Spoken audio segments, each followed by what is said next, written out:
Greetings and thanks for visiting our channel. May God bless you.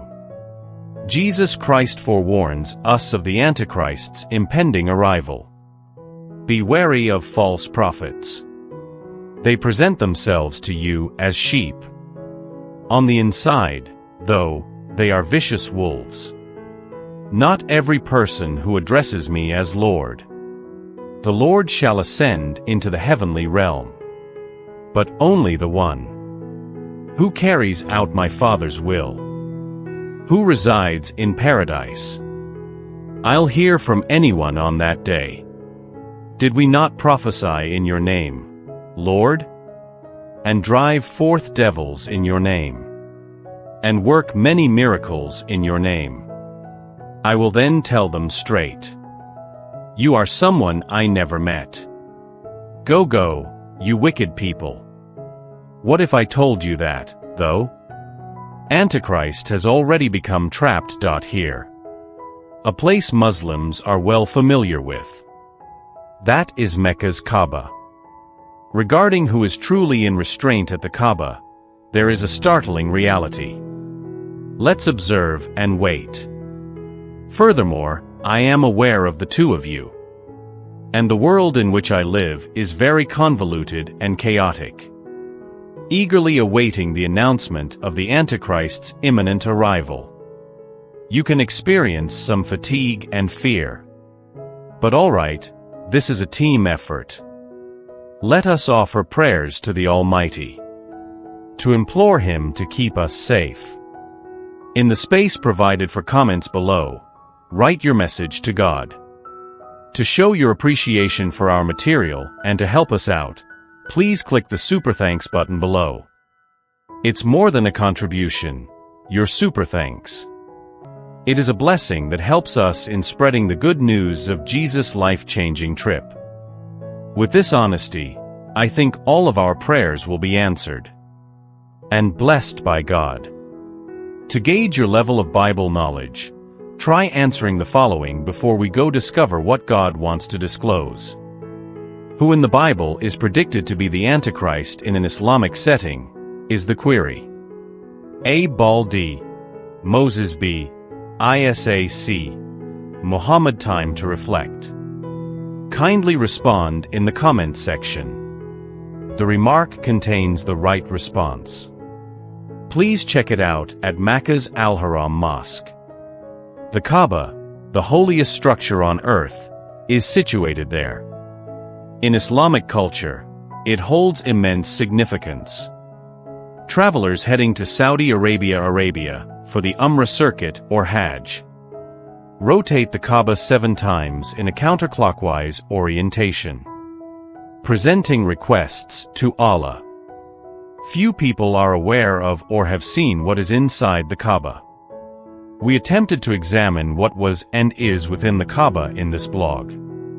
To worship God, the Prophet Ibrahim and his son Ismail constructed the Kaaba. The Kaaba is 15 meters tall and shaped like a cubicle. The cardinal directions were intended to be aligned with the corners. The door was embellished with pure gold in 1982. The kiswa, a piece of black silk cloth used to cover the Kaaba, was originally brought from Egypt by the caravan of pilgrims making the Hajj. Gold thread calligraphy is featured on it. That is an Arabic translation of one of the Quran's passages. On the second day of Hajj each year, a new cloth is used in its place. You might be surprised to learn that the Kaaba has a small secret. This sacred building has a cornerstone known as the Black Stone that is tucked away in one of its corners. For millennia, people have wondered and conjectured about the actual nature of this stone. What on earth may that be? There are many theories, yet the truth is still unclear. 3 enormous chunks of debris bound together by a silver ring make up the black polished stone inside the Kaaba.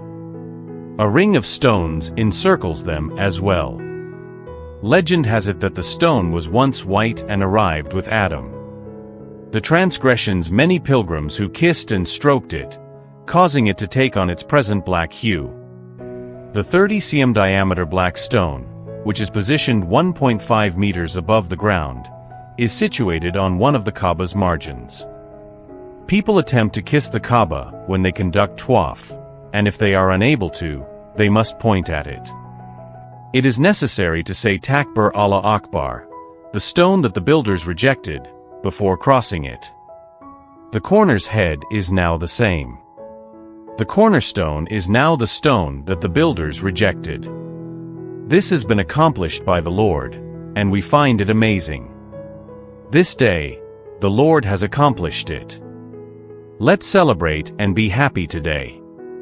However, Satan is always attempted to emulate Christ. They even refer to it as a cornerstone here. Actually, this is somewhat frightening. However, are you aware that Jesus is the only one? Who knows what's concealed behind those hallowed walls? He is the key to solving the riddles ensconced in the Kaaba. Jesus explains that the black stone of the Kaaba really serves as a restraint on a law found in the Quran. In the prophecies that Jesus revealed, a revelation that takes place in the book of Revelation, he reveals the rise of a false prophet who happens to be Muhammad. This false prophet is predicted to create an image, a misleading portrayal of a beast that would lead the people of the earth astray, according to Revelation 13 verse 14. Remarkably, not only are they tricked, but they are also told to worship this picture as a tribute to the beast. This mysterious picture has deep meaning. Now, as for the interesting reference to a sword wound, hold on to your understanding, because it has to do with a sharp sword that comes from Jesus Christ's own lips. This sword, a representation of divine judgment and authority, is a potent force that is crucial to the events that are taking place, as described in Revelation 19 verses 15 to 6. However, Islamic custom erroneously asserts that the black stone descended from heaven. But the reality is far different. In actuality, the beast of Revelation Ball was expelled from heaven, as well as his resting place. It is located in that dark stone, Babylon's lion. But do not be alarmed. We have Jesus. Additionally, the beast was captured, and the false prophet went with him, who made signals in front of him, with which he enticed them. He was given the beastly persona, who also like his picture. These two were thrown into the fire pool alive, flaming with sulfur. He discloses Muhammad's doom, the false prophet, and he feeds the spirit of the beast. They are both taken prisoner and cast alive into the sulfur-burning lake of fire. That appears to have happened once in human history. Following God's withdrawal from the globe, lawlessness will proliferate in the world. The enigma of lawlessness's permitted effect is presently being curtailed. But he who now holds back will keep holding back until he is removed of the manner. This spirit of lawlessness will be restrained by God's restraining power until God's timing permits a reduction in it. There will be an elimination of the restraint.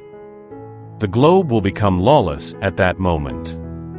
The idea of lawlessness in the Bible alludes to God's moral requirements. It appears that totalitarian rules will be prevalent all throughout the world during these times of anarchy. As an illustration, consider how the government of the Antichrist will have complete authority over who is permitted to purchase or sell anything. No one will be able to purchase or sell if their mark is not authorized. This mark probably entails submitting to the Antichrist as a god. The man of lawlessness will present himself as this Antichrist beast and claim to be God. Therefore, the word lawlessness does not refer to a lack of laws. In complete contrast, it alludes to God's moral precept of love for both God and other people. The concept of the powerful taking advantage of the weak is entirely removed and replaced with the idea that you should love yourself. The one whose arrival is in line with Satan's plans is this lawless, beastly figure known as the Antichrist, who possesses great power and performs deceptive miracles and wonders.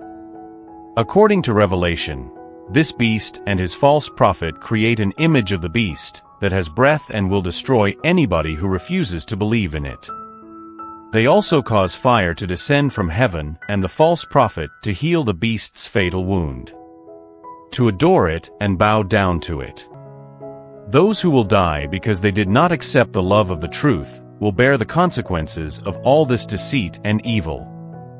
Those who follow the beast out of a desire to survive will perish, and the beast will be spared from those who lose their lives in defiance of their refusal to worship.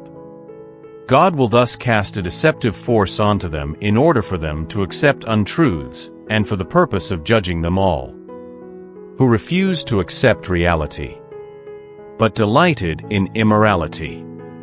God is the cause of them. They decide to be evil, to exert a misleading effect, so that they will persist in selecting immorality, even if it means risking their own demise. This exhibits a comparable trend to God's treatment of Pharaoh, who become insensitive to God. When Egypt was struck by plagues, by God, God started hardening Pharaoh's heart even more after he had already made several decisions that would ultimately lead him to choose between the strength of his kingdom and the destruction of his army. God wants you to be aware of everything at all times, which is why he provides you the Antichrist sign. Keep your eyes open and don't be misled by fake signs or temples. Above all, though, God does not want you to be always on the lookout for the Antichrist, since it will wear you out and unsettle you easily. Rather, turn to God, concentrate on Him, and allow His light to illuminate your manner. Disregard the identity of the Antichrist. Pay attention to who Christ is. I am life, the truth, and the path. I am the only path that leads to the Father. Something prevents the Antichrist from becoming powerful for the time being. Eventually, the earth will be stripped of this tremendous force that holds him back, and the Antichrist will rule the entire planet. However, God will kill him and punish those who rejected Jesus.